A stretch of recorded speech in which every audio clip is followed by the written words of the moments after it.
एक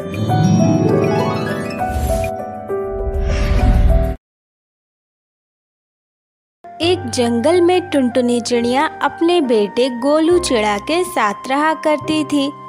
गोलू चिड़ा अभी बहुत छोटा था। टुनटुनी चिड़िया छठी मैया की बहुत बड़ी भक्त थी और वो हर साल छठ का पर्व किया करती थी। माँ, अब तो कुछ ही समय में छठ पर्व आने वाला है। आप छठ पूजा करोगी ना? बेटा, छठ पूजा तो मैं भी करना चाहती हूँ, लेकिन इन दिनों घर में बहुत तंगी चल रही है। छठ पूजा में तो काफी खर्चा हो जाता है। मैं वो पैसे कहाँ से लाऊंगी? नहीं माँ, मैं कुछ नहीं जानता। तुम कुछ ही पैसों में छठ पूजा करो, लेकिन करो। मुझे छठ पूजा बहुत पसंद है। अगर तुम छठ पूजा नहीं करोगी तो मैं तुमसे बात नहीं करूँगा। ये कहकर गोलू चिड़ा वहाँ से चला जाता है। हे भगवान, अब मैं इस लड़के को कैसे समझाऊं? अगर छठी मैया का आशीर्वाद रहा तो मैं इस साल भी छठ का पर्व जरूर कर पाऊंगी।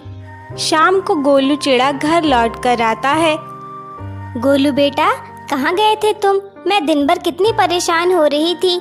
मुझे लगा तुम खेलने चले गए होगे, लेकिन तुम तो कहीं मिल ही नहीं रहे थे। मुझे आपसे बात नहीं करनी है माँ। पहले मुझे ये बताओ कि आप छठ पूजा करोगी या नहीं। अगर छठ पूजा करोगी तो ही मैं आपसे बात करूँगा, वरना नहीं करूँगा, और मैं कुछ खाऊंगा भी नहीं। अच्छा, ठीक है, तू फिक्र मत कर। मैं किसी तरह पैसों का इंतजाम कर लूंगी और छठ पूजा जरूर करूंगी। अब तू नाराज मत हो और खाना खा ले। गोलू चिड़ा खाना खा लेता है। टुनटुनी अपने कमरे में सोचती है, मैंने गोलू को कह तो दिया कि मैं छठ पूजा करूंगी, लेकिन अगर मुझे पैसे नहीं मिले तो मैं छठ पूजा कैसे कर पाऊंगी?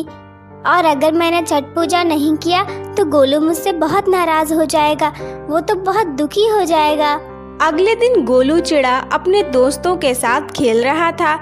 खेलते खेलते वो कब बीच रोड में चला जाता है उसे पता नहीं चलता। अभी अचानक सामने से एक गाड़ी आती है और उसका एक्सीडेंट हो जाता है। गोलू चिड़ा को बहुत गहरी चोट लग जाती है और वो बेहोश हो जाता है। उसकी दोस्त भूरी चिड़िया ये देखकर बहुत डर जाती है। गोलू उठ, क्या हुआ तुझे? गोलू, अरे ओ गोलू, उठ जा। हे भगवान, ये गोलू तो उठ ही नहीं रहा। इसके सर में तो बहुत ज्यादा चोट लग गई है। मुझे अभी इसकी मम्मा को बुला कर लाना होगा। भूरी चिड़िया तुरंत टुनटुनी के पास जाती है। टुनटुनी आंटी, जल्दी मेरे साथ चलिए। देखिए वहाँ क्या हो गया गोलू को। गोलू को क्या हुआ बेटा? क्या हुआ गोलू को? कहाँ है वो? आंटी, हम लोग साथ में खेल रहे थे और खेलते खेलते वो पता नहीं कब रोड पे चला गया। तभी एक गाड़ी आई और गोलू का एक्सीडेंट करके भाग गए। हमने गोलू को उठाने की बहुत कोशिश की, लेकिन वो उठ ही नहीं रहा और उसके सर से बहुत खून निकल रहा है। टुनटुनी चिड़िया तुरंत वहाँ जाती है। अपने बेटे को खून से लथपथ देख टुनटुनी रोने लगती है। हे छठी मैया, ये क्या हो गया? मैं तो हर साल तुम्हारा व्रत करती हूँ, उस व्रत का ये फल दिया है तुमने। आज मेरा बेटा इस हालत में मेरे सामने पड़ा हुआ है। मैं तुमसे वादा करती हूँ, मैं ये छठ पूजा जरूर करूँगी। बस तुम मेरे बेटे को जल्द से जल्द ठीक कर दो। इसके बाद टुनटुनी चिड़िया अपने बेटे को घर ले जाती है और डॉक्टर से उसकी मरहम पट्टी करवाती है। डॉक्टर साहब, मेरे बेटे को कुछ ज्यादा चोट तो नहीं लगी? इसे कुछ होगा तो नहीं? नहीं टुनटुनी, वैसे घबराने वाली कोई बात नहीं है। इसे जल्दी होश भी आ जाएगा और ये ठीक भी हो जाएगा। कोई गहरी चोट नहीं लगी है।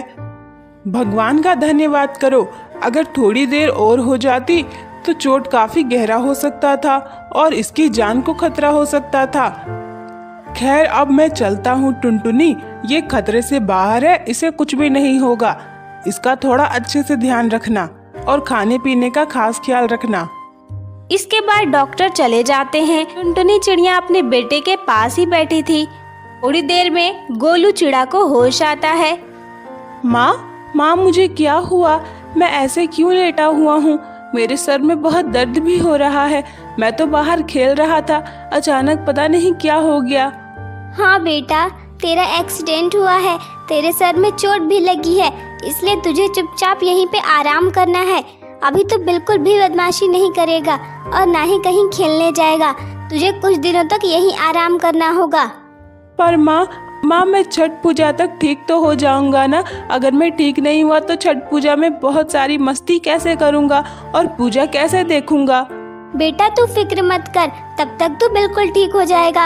अभी छठ पूजा में कुछ दिनों का समय है, तब तक तू एकदम अच्छे से ठीक हो जाएगा। धीरे धीरे समय बीत जाता है और छठ पूजा का दिन भी आ जाता है। अब गोलू चिड़ा बिल्कुल ठीक हो चुका था। टुनटुनी अपने बेटे के साथ छठ पर्व मनाती है। हे छठी मैया, आपके आशीर्वाद से मेरा बेटा बहुत जल्दी अच्छे से ठीक हो गया है। मैंने गुस्से में कुछ बोल भी दिया था, मुझे उसके लिए माफ कर दीजिएगा। मेरे बेटे के साथ और बड़ी दुर्घटना हो सकती थी, लेकिन शायद उसे आपने ही बचा लिया। आपका बहुत बहुत धन्यवाद छठी मैया। मैं हर साल इसी तरह छठ पूजा करती रहूंगी। आप बस मेरे बेटे को हमेशा खुश और तंदुरुस्त रखना। गोलू चिड़ा अपने दोस्तों के साथ खूब पटाखे जलाता है और मिठाइयाँ भी खाता है। इस तरह वो अपनी माँ के साथ हंसी खुशी छठ पर्व मनाता है और खुशी खुशी रहने लगता है।